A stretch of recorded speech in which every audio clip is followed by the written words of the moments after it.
我今年咧已經60幾歲人啦，運氣好嘅話可能會活多20幾年，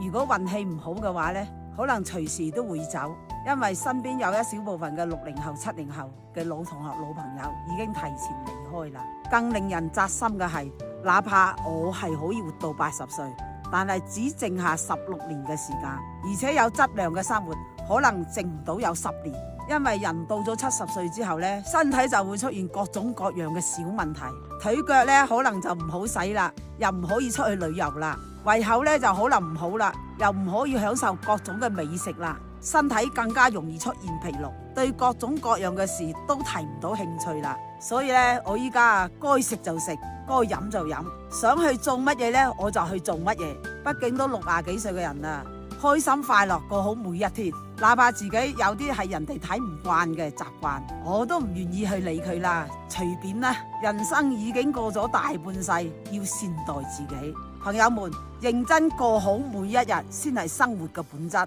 揾啲自己開心嘅理由，唔好強迫自己，靜等花開。敬我哋60後、70後們越嚟越好。